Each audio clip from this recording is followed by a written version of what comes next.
Bonjour à tous. On est ici aujourd'hui pour parler d'un enjeu extrêmement important qui est celui de l'industrie de la sylviculture qui traverse encore une fois une crise de début de saison. C'est une crise qui est liée au budget alloué aux travaux sylvicoles non commerciaux.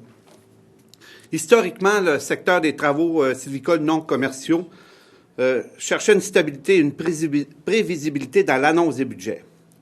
Parce que, historiquement, on faisait des annonces tardives, ce qui amenait une désorganisation des équipes de travail. Ça créait un stress incroyable chez les travailleurs. Puis ça rend aussi impossible les travaux si les annonces sont faites trop tard. Si on annonce les budgets au mois d'octobre ou de novembre, la neige est prise, donc il y a des travaux qui ne peuvent se faire. Et donc, soit que les budgets sont retirés ou rarement mis à l'année d'après.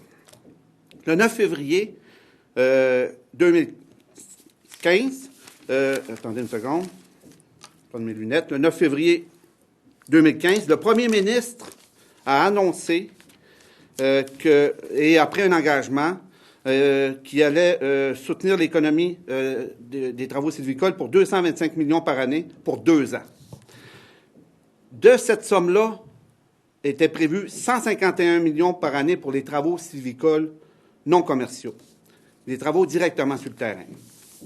Nous assistons actuellement à un revirement catastrophique de la situation.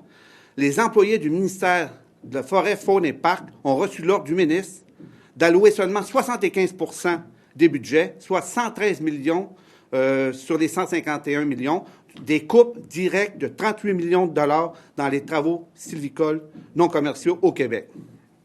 Et ça, sans aucune explication.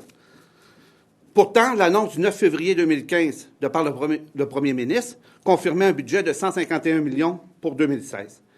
Les entreprises ont planifié des travaux sur la base des 151 millions pour 2016.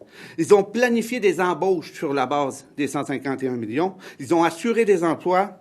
Ils ont promis de la stabilité aux familles. C'est le retour des mises à pied, c'est le retour de l'imprévisibilité, du stress pour les familles et de la dévalorisation de la filière sylvicole au Québec. En plus de gaspiller des sommes liées à la planification des travaux qui ont été planifiés l'an passé pour cette année et qui vont absolument rien donner car les travaux ne seront pas faits. Donc, nous demandons au ministre d'honorer les engagements du premier ministre, de respecter sa parole, de donner l'ordre aux fonctionnaires d'allouer l'ensemble des budgets pour les travaux sylvicoles non commerciaux et de défendre les ruraux et leur mode de vie, car ces coupures sont une attaque directe aux régions du Québec. Merci beaucoup.